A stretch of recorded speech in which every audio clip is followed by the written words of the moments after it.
Saudara, setiap orang akan mengalami masa-masa sulit dalam hidupnya.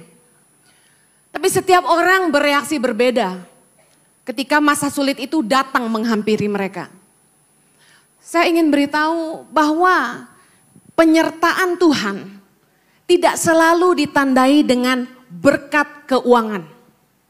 Penyertaan Tuhan tidak selalu ditandai dengan kekayaan. Saya mau bilang bahwa belum tentu orang yang kaya itu diberkati. Saudara, banyak orang kaya yang anak-anaknya tidak bisa diandalkan. Ada yang malah terlibat narkoba, yang rumah tangganya malah berantakan. Tapi ada orang yang tidak kaya, tapi anak-anaknya lulus sekolah semua.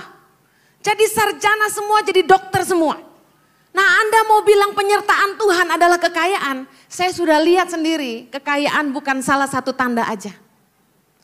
Tetapi berkat Tuhan akan menyertai orang yang berkenan kepada Tuhan. Sekalipun kita harus melewati masa-masa sulit dalam hidup kita.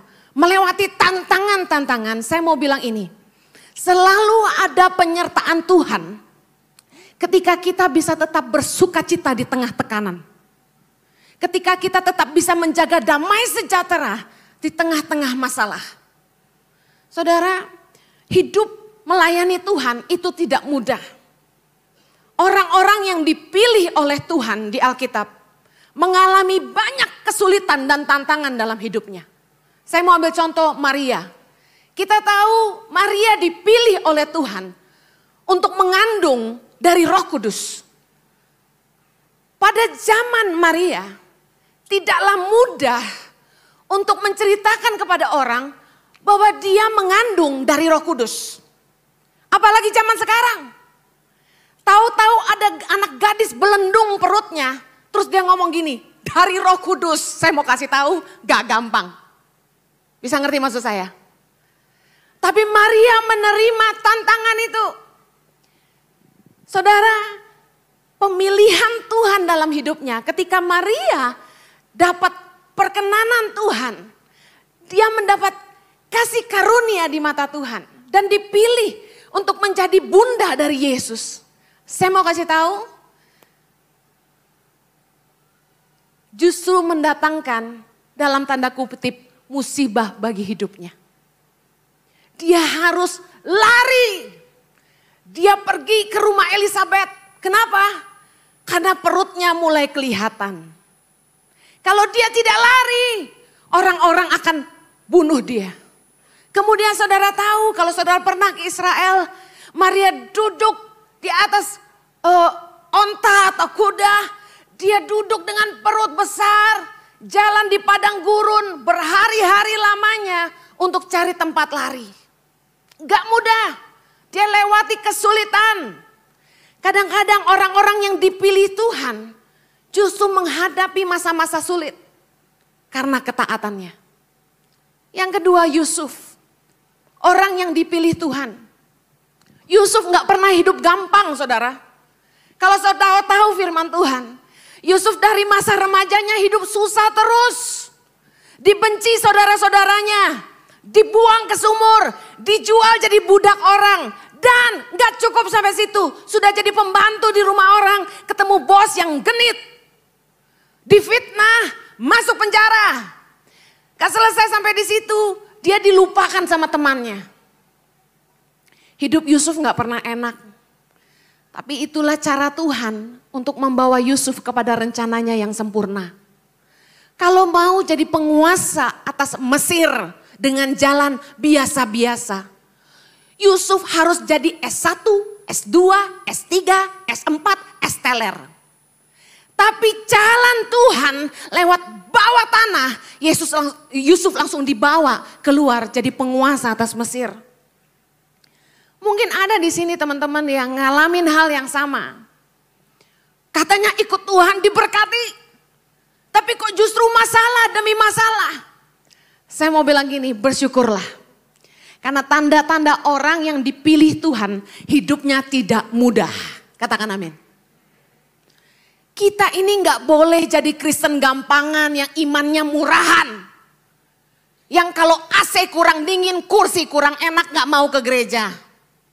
Parkir susah, udah gak jadi ke gereja. Dengar baik, orang Kristen tidak boleh takut susah.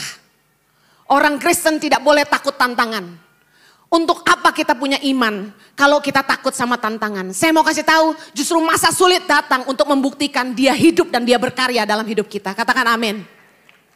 Bagaimana Anda mau mengalami mujizat kalau Anda tidak mau menghadapi masalah? Dengar baik, di saat ekonomi sedang lemah, jual rumah gak laku-laku, jual tanah sulit, bisnis sepi, cash flow macet. Dengar, waktunya Anda mencari Tuhan. Waktunya Anda mengalami Tuhan. Kadang-kadang ketika semua baik-baik aja, berkat lancar-lancar aja, kita mulai keenakan dan lupa diri. Saya kasih contoh. Restoran yang laku keras, customernya banyak sampai ngantri. Itu biasanya mulai belagu. Ngerti belagu? Taruh makanan udah gak sopan. Plak, plak, plak, plak, plak. Karena rame. Begitu orang makan, buru-buru diusir. Gak boleh ngobrol. Diambil piring kotornya cepet-cepet. Terus dikasih tagihannya suruh bayar. Itu ngusir secara halus. Dia gak pusing. Kenapa? Restorannya rame. Biasanya orang kalau hidupnya sudah diberkati luar biasa, mulai merasa nyaman dan mengandalkan diri sendiri. Tapi liatin restoran yang sepi. Restoran yang sepi itu yang punya tuh gini, ayo kita berdoa sebelum kita buka. Gitu. Ayo perbaiki customer service kita.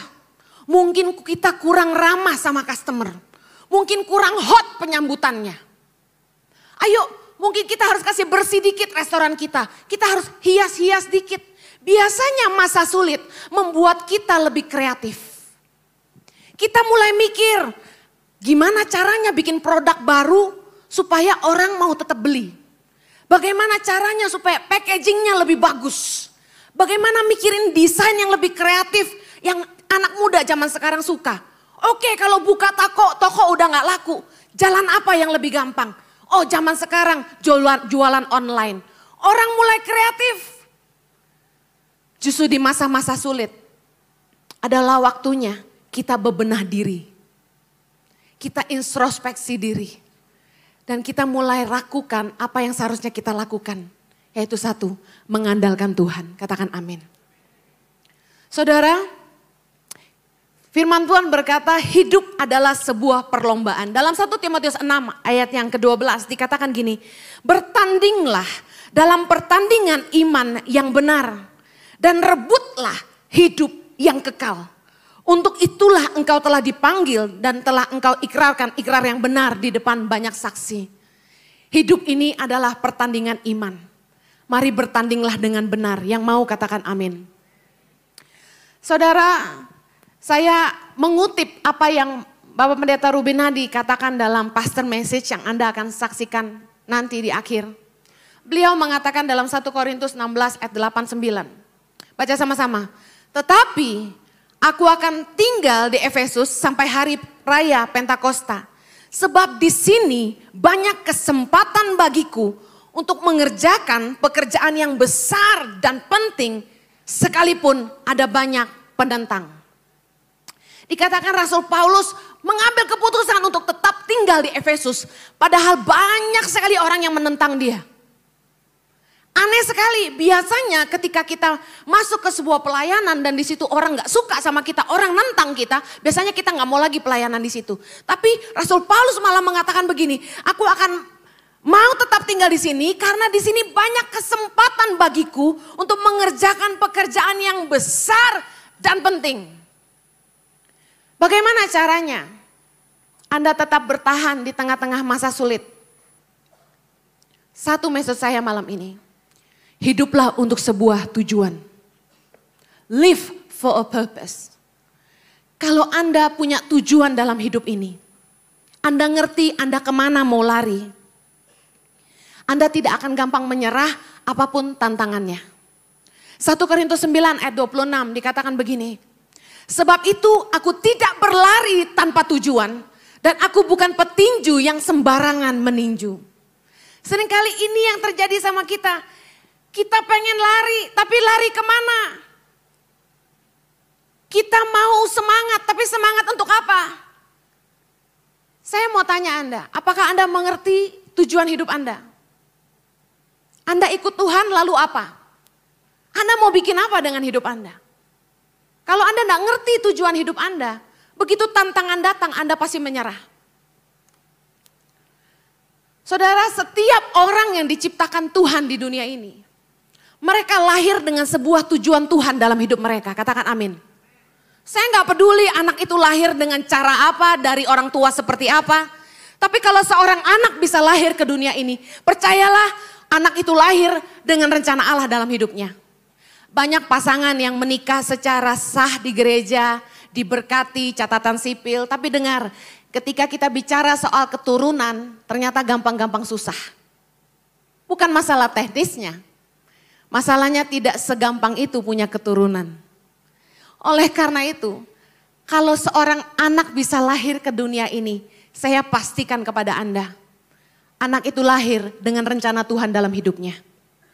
Kalau Anda bisa lahir ke dunia ini dan besar sampai seperti ini, Tuhan punya rencana buat hidupmu. Dalam Efesus 2 ayat 10, mari kita baca sama-sama. Karena kita ini buatan Allah, diciptakan dalam Kristus Yesus untuk melakukan pekerjaan baik yang dipersiapkan Allah sebelumnya. Ia mau supaya kita hidup di dalamnya. Dengar, tidak ada seorang pun yang diciptakan Tuhan untuk jadi penjahat. Katakan amin. Enggak ada seorang pun yang diciptakan Tuhan untuk jadi preman. Setiap kita diciptakan Tuhan untuk sebuah tujuan baik. Untuk melakukan pekerjaan baik yang dipersiapkan Allah sebelumnya. Berarti Tuhan sudah punya rencana buat hidupmu. Apa yang Tuhan mau, Tuhan ingin kita hidup di dalamnya. Apakah hari ini Anda hidup dalam tujuan Tuhan dalam hidupmu? Matius 7 ayat 21 sampai 23 menceritakan tentang 3 karunia pelayanan yang dimiliki oleh hamba Tuhan. Di dalam dunia pelayanan, 3 pelayanan ini sangat dikejar-kejar oleh hamba-hamba Tuhan. Apa itu? Yang pertama, karunia nubuatan. Karunia nubuatan itu sangat-sangat luar biasa. Karena para nabi dipercaya Tuhan untuk menyampaikan pesannya. Biasanya kalau nabi datang ke gereja, jemaat pasang mupeng semua. Apa mupeng? Muka pengen dinubuatin semua. Semua jomblo-jomblo pengen tahu jodohnya siapa. Langsung begini-begini. Nubuatin saya. Kita pengen banget ditunjuk sama nabi. Ya kamu yang pakai baju merah, pakai kacamata. Ya sebentar kamu pulang, kamu lirik ke kanan. Nah kira-kira itulah pasangan hidupmu. Kita ngarepnya gitu, benar gak? Tapi dengar baik. Salah satu hamba Tuhan ini, karunia ini disebut Tuhan di ayat ini. Yang kedua, hamba Tuhan yang hebat ngusir setan. Biasanya kalau ada hamba Tuhan yang jago ngusir setan, kita lihatnya udah dahsyat. Tuyul-tuyul takut semua. Berarti rohnya luar biasa. Kita udah kagum sama hamba Tuhan yang kayak gini. Kalau Anda bangun apartemen, bangun kantor, dijual tidak laku, panggil hamba Tuhan yang pintar ngusir setan. Pasti laris manis semuanya. Pelayanan ini luar biasa. Dikejar-kejar hamba Tuhan. Yang ketiga, pelayanan mujizat. Saudara perlu tahu kalau hamba Tuhan yang dipakai dalam mujizat, itu pasti rame yang hadir. Ngantri-ngantri sampai depan. Kenapa? Karena pelayanan ini luar biasa. Tapi herannya di Matius 7, 21, 23. Justru ketiga jenis pelayanan inilah yang disebut Yesus. Dan ditolak sama Yesus. Yesus bilang gini sama ketiga hamba Tuhan ini. Aku tidak pernah mengenal kamu. Enyahlah daripadaku, kamu sekalian pembuat kejahatan. Kita bingung baca ayat ini. Bukankah pelayanan mereka luar biasa di mata kita? Tapi kenapa Yesus menolak mereka? Ini alasannya. Banyak anak Tuhan selalu mengejar pemakaian Tuhan. Tapi tidak banyak anak Tuhan yang mau mencari perkenanan Tuhan. Kita senang dipakai Tuhan. Kita senang dipuji orang. Tapi pertanyaan saya sederhana. Apakah hidup kita berkenan kepada Tuhan? Saudara dengar baik, Yesus bilang gini. Bukan semua orang yang berseru Tuhan, Tuhan yang masuk dalam kerajaan sorga. Melainkan mereka yang melakukan kehendak Bapa yang di sorga. Kalau Tuhan panggil kamu cuma jadi pembersih toilet gereja.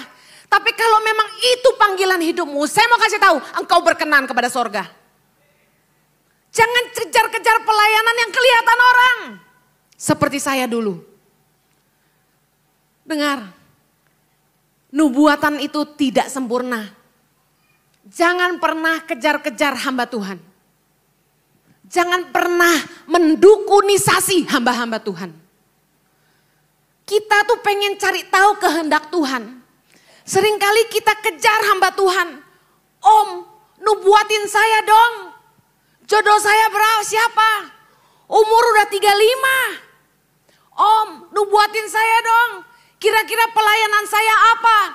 Di sini ada anak-anak sekolah STT Karisma, angkat tangan. Udah gue tebak tampang-tampangnya. Dengar, pasti kalian semua punya mimpi. Pengen dipakai seperti Bapak Pendeta Ruben Adi Abraham. Haleluya. Tanya Tuhan. Dengar baik. Semua orang pengen dipakai Tuhan. Tapi apakah Anda peduli apa isi hati Tuhan? Semua orang ingin dipakai Tuhan, tapi apakah kita mengerti yang Tuhan mau apa? Tujuan Tuhan buat kita apa? Jangan pernah kejar nubuatan. Firman Tuhan berkata, ujilah segala sesuatu. Tidak semua nubuatan selalu tepat. Kami merintis sebuah gereja di Sydney, Australia tahun 96.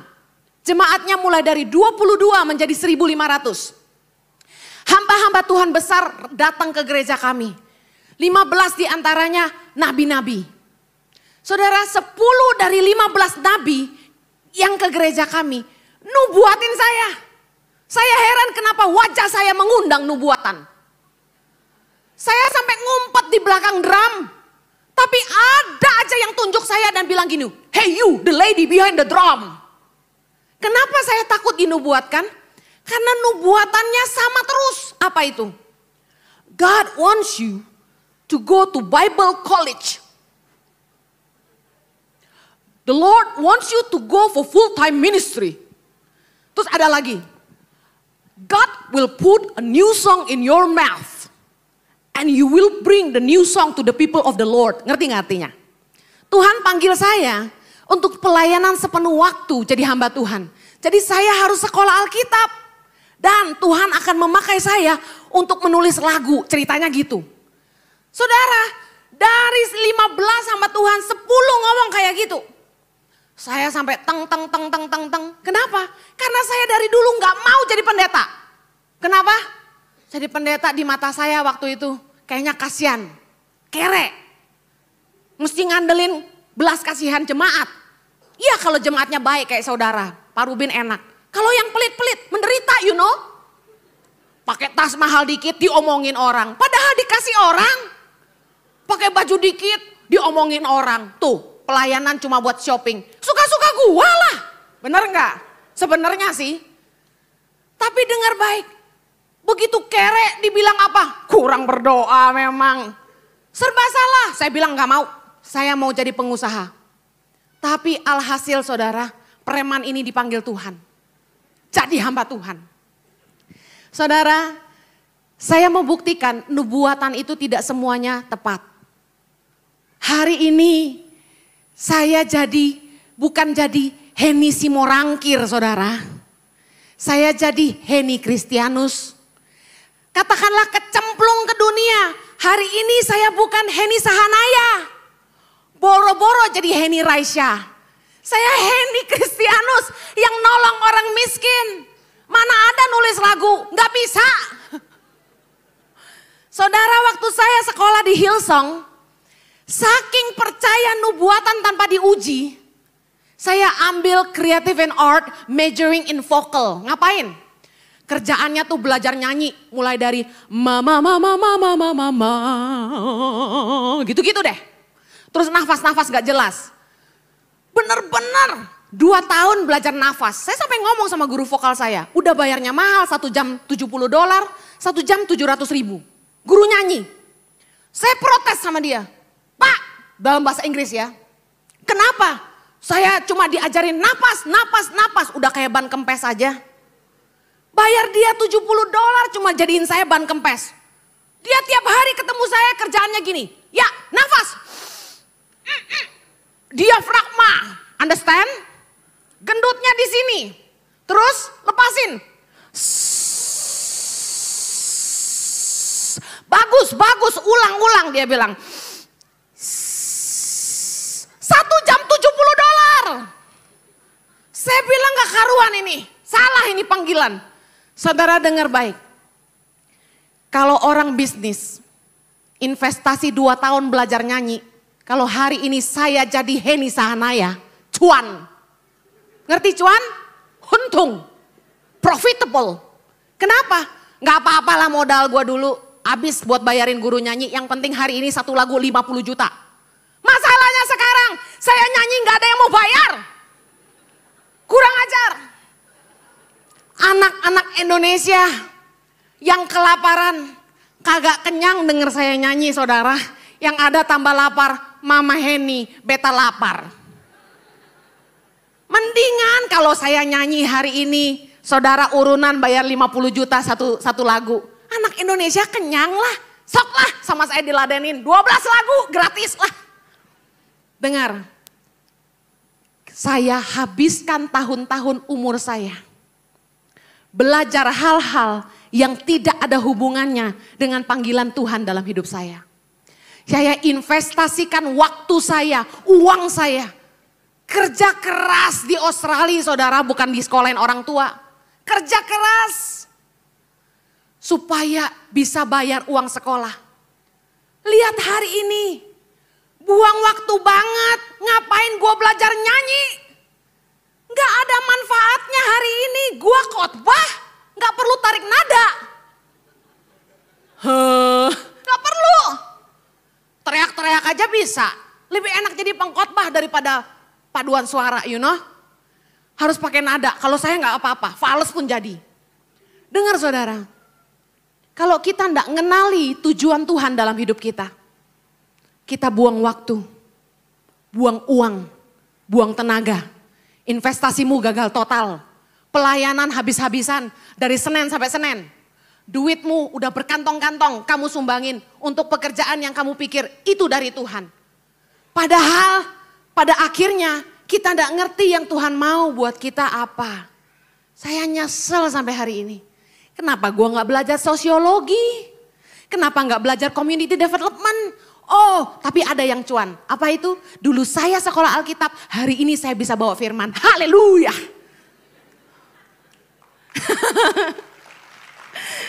Saudara dengar baik. Ini jawaban dari Matius 7, 21, 23. Mari baca sama-sama. Karena itu, saudara-saudaraku, berusahalah sungguh-sungguh supaya panggilan dan pilihanmu makin teguh.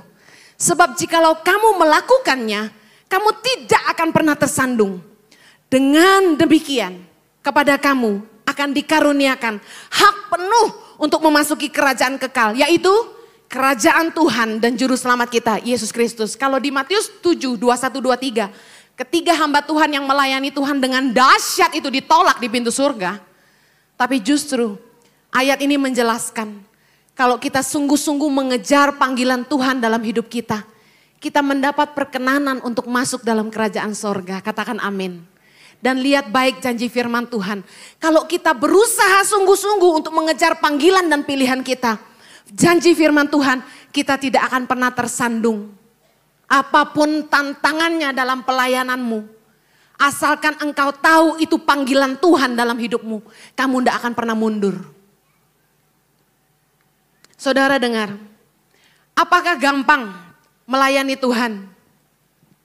Saya tidak bermain di dalam lingkup gereja. Saya melayani Tuhan di luar gereja. Anak-anak yang kami layani ada 5.054 anak di 64 titik di seluruh Indonesia hari ini. Pelayanan ini tidak mudah. Masih banyak program-program lain yang Anda lihat di video tadi. Dengar baik. Tantangannya luar biasa. Saya hanya mau cerita sedikit seputar gereja aja. Jangan bicara soal pemerintah dan politik daerah dan sebagainya. Lupakanlah itu. Kita ngomong yang terjadi di antara gereja aja. Dengar.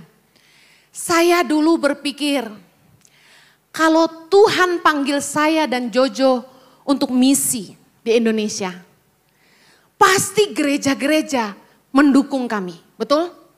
Karena ini misi. Tapi dengar baik, saya bikin proyek misi di Mentawai.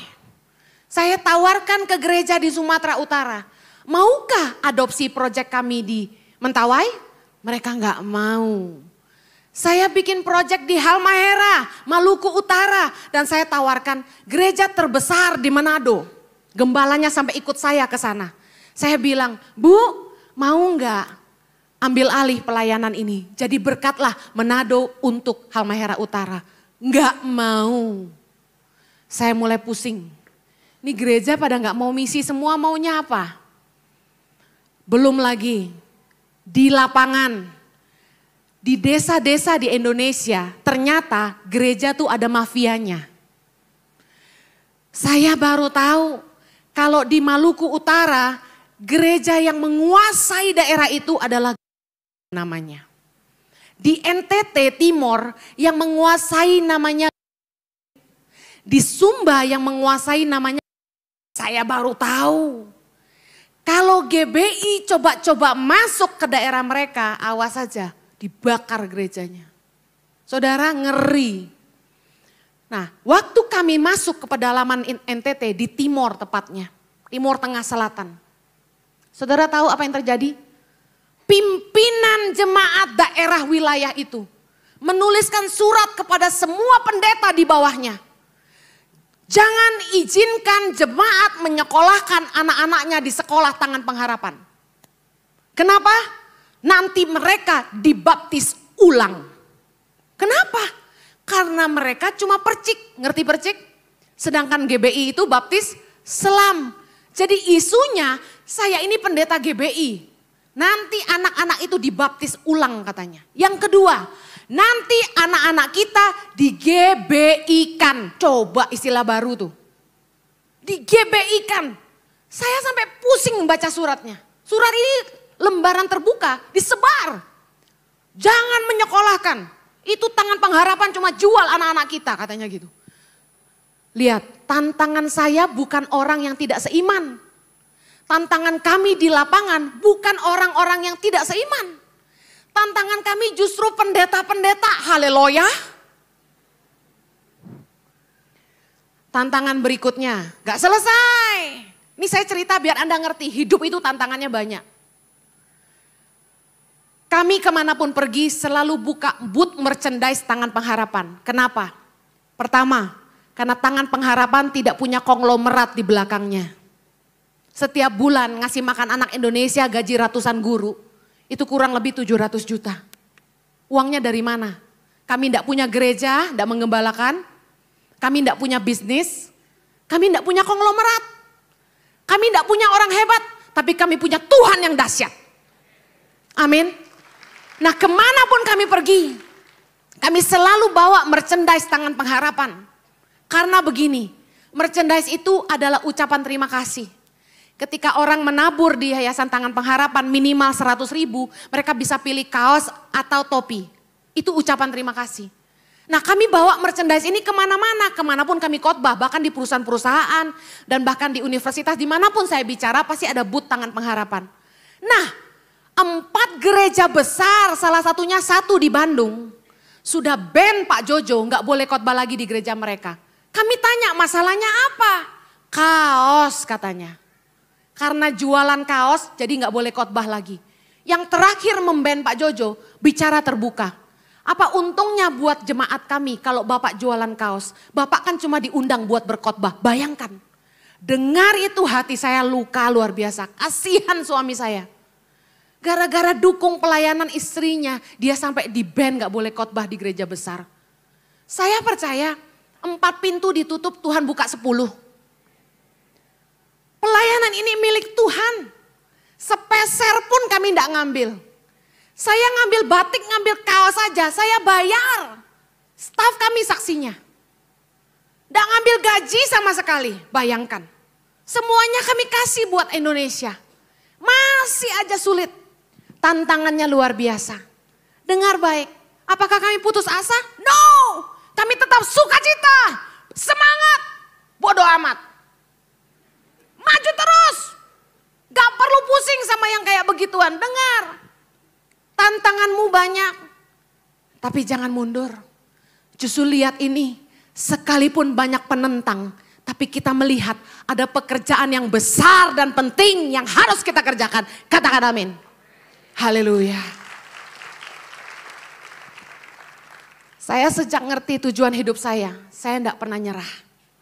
Bagaimana mengenali tujuan Tuhan dalam hidupmu? Saya share secara cepat. Yang pertama, hanya Sang Pencipta yang paling tahu tujuannya untuk ciptaannya.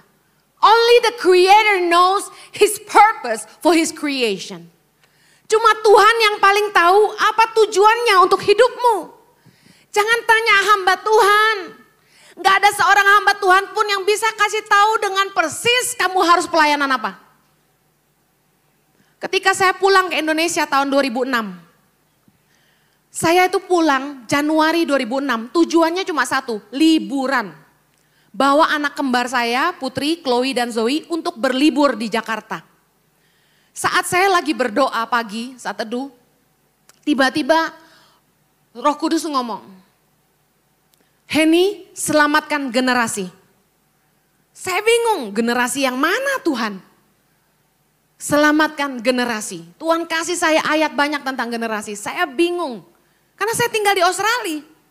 Kemudian ketika itu Roh Kudus kasih hikmat. Tuhan mau kamu di Indonesia. Saya diam. Suami saya datang jemput Februari 2006. Saat itu kami punya rumah, kami punya mobil, kami punya usaha, hidup nyaman sekali di Sydney, Australia. Kami mau ngapain pulang ke Indonesia? Kami permanen resident. Saat itu suami saya jemput dan saya ngomong gini, Jo, kita pulang yuk ke Indonesia. Dia langsung bengong ngeliatin saya. Mungkin dalam hatinya, nih istri gak tahu diri. Dikasih hati minta jantung. Baru liburan 2 bulan gak mau balik lagi. Dia bilang kita mau ngapain di Indonesia. Saudara, tiba-tiba pendeta Jonathan Patiasina telepon suami saya dan bilang gini, Jo, Kak Jo telepon Jojo. Jo, lagi ada di Indonesia, pelayanan ya. Jojo disuruh pelayanan. Pulang pelayanan, saudara tahu kalau suami saya khotbah gayanya kayak gimana? Kang guru aja kalah. Dia pulang tuh basah kuyup. Dia bilang gini, Hen, kita pindah aja ke Indonesia. Saya bilang kenapa? Saya menemukan mimpi, cita-cita, bakat, talenta, semuanya tersalurkan di Indonesia. Gantian saya yang bingung. Saya bilang kamu yakin? Yakin. Saudara gimana gak ragu? Tiap bulan duit mengalir dari Australia itu ribuan dolar. Kalau ditutup bisnisnya kami mau makan apa? Sementara di Australia itu cicilan rumah masih berjalan, KPR masih jalan. Bayar bunganya aja 26 juta tiap bulan. Pulang ke Indonesia mau bayar pakai apa? Uang dari pemerintah saat itu 8 juta rupiah untuk anak saya. Uang susu, uang pampers 8 juta tiap bulan. Siapa mau pindah ke Australia? Jangan. Orang dari sana pulang kok Anda pindah. Dengar, saya bilang Tuhan tolong kami. Kalau memang Tuhan panggil kami ke Indonesia, kami mesti bikin apa? Tapi saya melangkah bersama suami dengan iman. Kami bakar jembatan yang ada di belakang kami. No turning back. Salah. Once you go black, you cannot turn back. Begitu mutusin mau balik ke Indonesia, kita nggak bisa balik lagi ke Australia. Kita jual bisnis kita. Kita tutup semuanya. Kita jual rumah kita. Gak segampang itu saudara. Cicilan rumah jalan terus sampai 10 bulan ke depan. Mobil dijual, semua dijual. Saudara, uangnya gak bisa dibawa pulang. Kenapa? Karena cicilan rumah jalan terus. Duitnya itu buat bayarin cicilan rumah berapa ribu dolar tiap bulan. Sampai rumah itu laku, saya pun sudah mau kaku rasanya. Duit udah habis semua. Dan di Indonesia gak ada duit. Saudara tahu dong kalau perempuan itu ujung-ujungnya cuma duit. Mau istrimu bahagia, cari duit aja. Serius, perempuan kalau gak ada duit itu stres. Bener bapak-bapak? Kenapa? Dapur kudu ngebul. Dengar baik, saya cari Tuhan habis-habisan. Justru di saat kita lagi kesesakan, mentok, gak tahu mesti bikin apa. Ini waktu yang tepat untuk cari Tuhan. Cari Tuhan sungguh-sungguh. Dari pagi, siang, malam, saya cuma tersungkur dan bilang gini, Tuhan mau apa dengan hidupku? What do you want with me? Apa tujuanmu buat aku? Saudara tahu? Jojo dapat kerjaan di Bandung, Juni 2006 kami pindah ke Bandung. Gajinya cuma 1/8 lah dari apa yang kami bisa dapat di sana, kasarnya gitu. Kami pindah ke Bandung, saudara di Bandung saya tambah stres. Kenapa? Gak punya teman, gak punya keluarga, stres.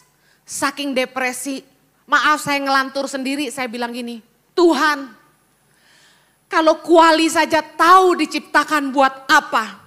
Buat apa coba? Masak, Anda pintar. Kalau sendok garpu aja tahu diciptakan buat apa? Sepatu tahu diciptakan buat apa? Saya ini buat apa Tuhan? Kalau Anda tidak tahu tujuan Tuhan dalam hidupmu, nasibmu tidak lebih baik daripada sendok garpu, kuali dan sepatu. Saya minta Tuhan bicara. Kenapa? Karena saya tidak mau dapat nubuatan yang salah. Saya mau Tuhan bicara sama saya. Saya kejar Tuhan. Saudara tahu tiba-tiba lagi mandi. Roh Kudus ngomong, Henny, apa yang paling dibutuhkan orang miskin? Saya kaget. Saya jawab, makanan atau uang Tuhan? Tuhan bilang, bukan.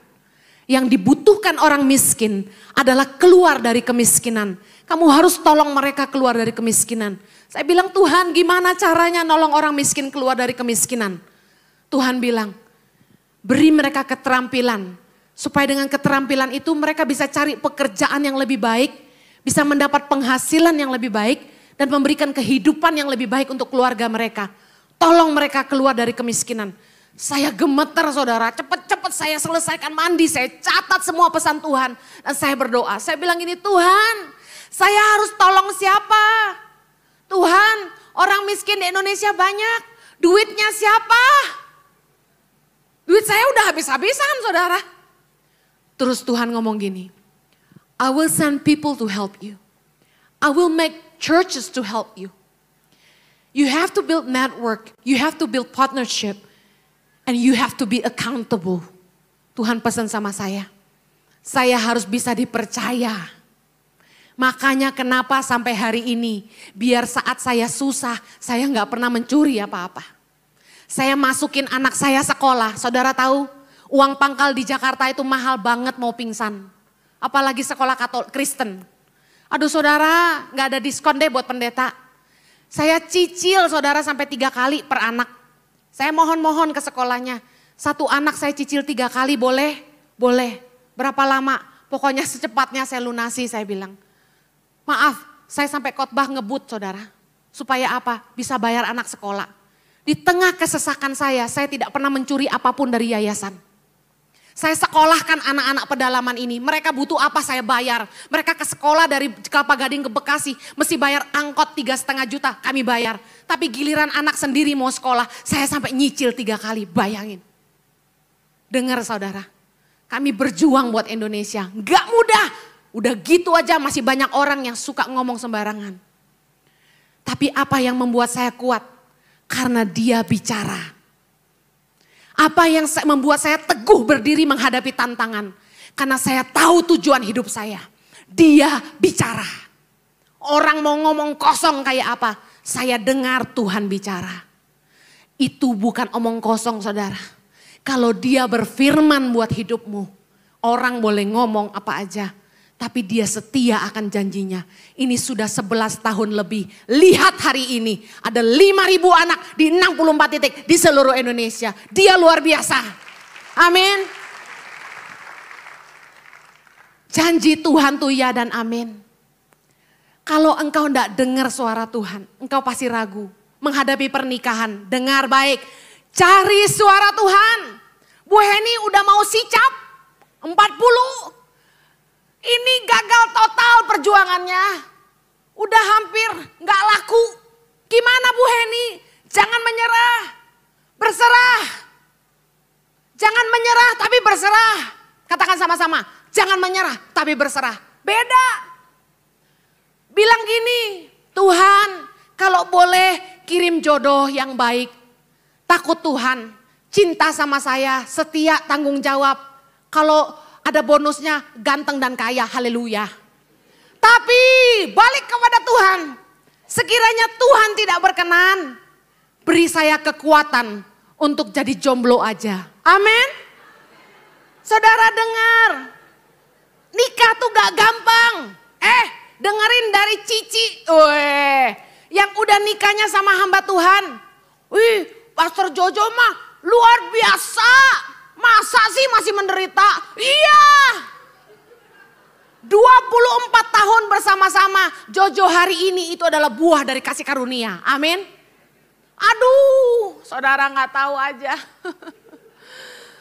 Nangis, saudara nangis terus. Dia nangis, saya nangis. Bisa kelihatan ya, dapat istri kayak gini gak gampang, bener gak? Sama, dapat suami bagusnya kayak gitu gak gampang saudara. Haleluya pokoknya. Saudara dengar baik, kenapa saya sama Jojo tuh bertahan? Padahal tuh rasanya kadang-kadang gue pulangin lo ke emak lo, kasarnya gitu ya. Tapi kita kenapa bertahan?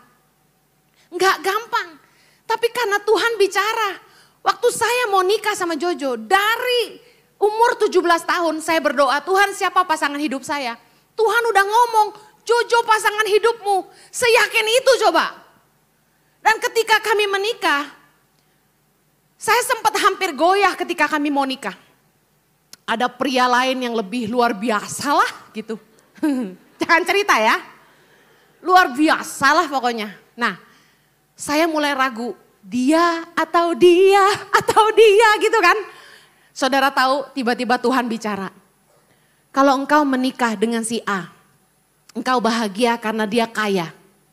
Tapi kalau engkau menikah sama Jojo, engkau akan menggenapi rencanaku dalam hidupmu. Coba pilih mana? Pilih yang berkenan sama Tuhan lah. Dengar baik, kenapa saya pilih Jojo? Karena mendengar Tuhan. Makanya ketika dalam pernikahan kami ngalami badai topan neraka, saya bertahan. Kenapa? Karena dengar Tuhan. Anda harus dengar Tuhan. Jangan cuma pakai mata. Jenggelis, jengkaya. Aduh jangan. Udahlah Tuhan, siapa aja yang penting kaya. Jangan. Cilaka lah eta kalau begitu mah. Ya. Yang terakhir saudara harus ngerti. Tuhan itu ketika dalam kandungan ibu kita. Dia taruh apa yang dia mau untuk kita dalam kitab kehidupan. Dia tulis, Tuhan itu ciptain kita spesifik. Saudara, saya punya anak kembar putri, itu satu telur identik. Tapi gak ada yang sama dari ujung rambut sampai kaki kecuali kuku sama alisnya. Betapa hebatnya Tuhan, betapa detailnya kayak yang sempet banget gitu loh. Tapi demikianlah dia terhadap kita. Dia punya rencana yang spesifik buat hidupmu. Dan dia tulis dalam kitab kehidupan. Dikatakan begini, engkau melihat aku waktu aku masih dalam kandungan. Semuanya tercatat dalam bukumu. Hari-harinya sudah ditentukan sebelum satu pun mulai. Saudara harus berdoa tanya Tuhan. Apa yang menjadi idemu Tuhan waktu engkau menciptakan aku? Katakan amin. Pulang ini sembahyang, tanya Tuhan, jangan main tabrak sini tabrak sana. Mau jadi kayak Pak Ruben Adi Abraham. Kalau ternyata panggilan Tuhan dalam hidupmu dikirim ke pedalaman, mau apa enggak? Diam semua. Dengar anak-anak sekolah Alkitab, mumpung saya pembicaranya tak lecturein kamu. Pengalaman saya, anak sekolah Alkitab itu begitu mau dikirim ke pedalaman, tanyanya dua. Yang pertama, ada signal handphone enggak? Yang kedua, ada listrik enggak? Yang ketiga, gajinya berapa? Buat apa sekolah Alkitab? Pulang ke kampung aja. Sekolah Alkitab tujuannya bukan buat jadi pengkhotbah. Maaf, engkau pergi ke pelosok Indonesia, hanya bawa Alkitab ini. Engkau tidak akan pernah memenangkan dunia. Orang perlu ngerti Alkitab ini dari hidupmu sendiri. Yang terakhir, Tuhan telah menanam benih dalam hidup kita untuk menghidupi panggilannya. Tuhan gak mungkin lahirkan kita tanpa modal. Kalau dia punya rencana, dia sudah beri benihnya. Apa itu? Yang pertama, ada visi Tuhan dalam hidupmu. Efesus 1 ayat 18. Dan supaya ia menjadikan mata hatimu terang, agar kamu mengerti pengharapan apa yang terkandung dalam panggilannya. Orang bilang saya edun. Orang bilang saya gak masuk akal. Ngapain jauh-jauh ke Papua? Ngapain jauh-jauh ke NTT? Ngapain ke pedalaman bikin susah aja? Kurang kerjaan, cari pencitraan. Hei, dengar. Tuhan taruh visi dalam hati saya.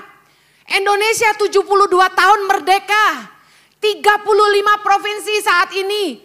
Bayangkan kalau kita bisa menanam benih ilahi buat bangsa ini. Kalau kita punya 35 gubernur yang takut Tuhan dan cinta pada rakyat.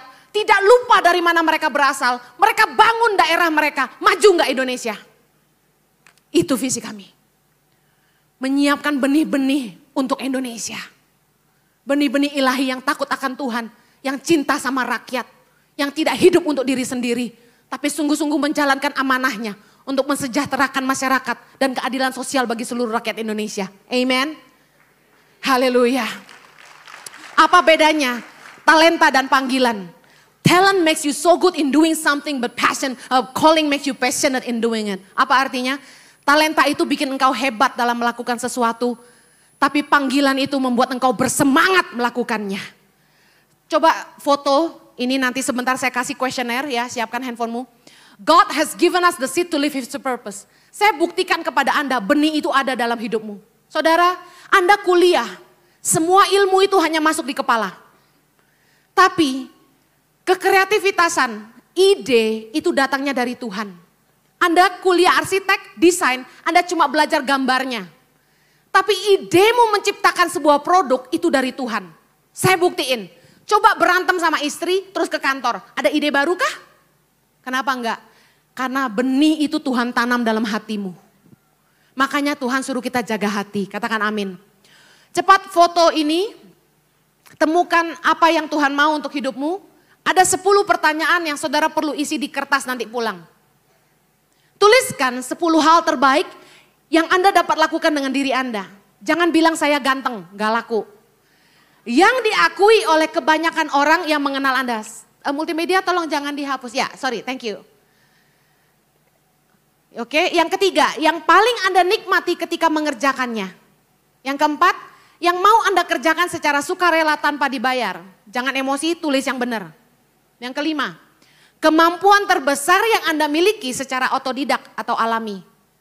Oke, yang berikutnya, foto ini, apa visi Anda? Kalau nggak ngerti visi, bagaimana Anda melihat diri Anda 5-10 tahun dari hari ini? Ketujuh, siapa idola Anda dalam karir dan pelayanan? Kedelapan, sebutkan satu hal tentang diri Anda secara spontan. Bagaimana Anda mengenali diri Anda? Yang kesembilan, apakah visi Anda dan pasangan Anda selaras? Kalau nggak punya pasangan gimana Kak Heni? Nggak usah diisi. 10, Anda mau menghabiskan sisa hidup Anda dalam pekerjaan atau pelayanan apa? Bayangkan dirimu tua renta masih sedang mengerjakan apa? Isi 10 hal ini ya. Jawaban nomor 2-5 itu adalah mengacu kepada jawaban nomor 1. Tulis dan lihat. Hal yang muncul terus menerus itu adalah kemungkinan besar potensimu yang sesungguhnya dan passionmu yang sesungguhnya. Nah, saya tutup dengan kesaksian saya. Saya berdoa, Tuhan, bagaimana saya tahu benih yang Tuhan tanam dalam hidup saya? Bagaimana saya bisa mengenali bahwa potensi saya adalah nolong orang miskin? Dengar, latar belakang saya sekolah teologi ya. S2 saya konseling, gak ada hubungan sama kemiskinan. Tapi bagaimana saya bisa mengerjakan ini untuk Indonesia? Ini benih yang Tuhan tanam dalam hati. Tandanya ini, dari kecil Tuhan sudah persiapkan. Tuhan ingatkan saya ketika saya umur 6 tahun. Kami sekeluarga sedang makan di meja makan, pakai piring keramik. Saya bilang sama mama saya, "Mah, aku makan di dapur sama Mbak ya. Oke katanya, saya ke dapur. Saudara tahu pembantu rumah tangga biasanya makannya duduk di lantai ya. Terus pakai piring kaleng. Lagi enak-enak makan pakai sambal cobek. Tahu kan sambal itu dicobekkan? Enak banget pokoknya ya. Udah lapar belum? Nah, terus kita ngobrol. Mbak, opo kok Mbak dadi pembantu? Mbaknya bilang gini, soalnya mboke yo pembantu non. Oh, lah apa kok mboke dadi pembantu Mbak? Soalnya eyange yo pembantu non. Bisa ngerti nggak? Kenapa jadi pembantu? Mamanya pembantu. Kenapa mamanya jadi pembantu? Eyangnya pembantu. Saya dari kecil tuh sudah sensitif dengan kemiskinan. Kenapa orang muter-muter dalam lingkaran kemiskinan tanpa henti? Generasi demi generasi. Tuhan ingatkan saya betapa saya peduli itu. Yang kedua, ketika di Australia, teman-teman ngalamin krisis, orang tua gak kirim uang lagi untuk kuliah karena Krismon tahun 98. Saya itu kerja. Nah, uang saya sisihkan untuk masak untuk teman-teman. Jadi saya masak yang banyak dan teman-teman yang gak punya uang jajan saya suruh ke rumah dan makan di rumah saya.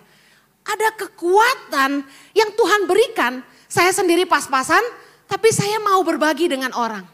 Nah yang luar biasa lagi adalah gini, ketika saya disuruh Tuhan mengerjakan ini, saudara tahu saya tiba-tiba jadi ahli bangunan. Saya desain bangun sekolah, rumah sehat yang saudara lihat yang kami sudah bangun 80 unit itu. Saya yang desain, bayangin, gak sekolah arsitek. Kemudian mobile klinik yang saudara tadi lihat masuk ke sungai itu saya yang bikin. Saya gambar, saya pesan di karoseri, jadilah saya bikin itu dari Mitsubishi 125 PS. Bayangin, gak ngerti mesin, gak ngerti apa-apa, tapi Tuhan taruh hikmat sedemikian rupa. Saya desain bangunan sekolah yang efektif, rumah belajar.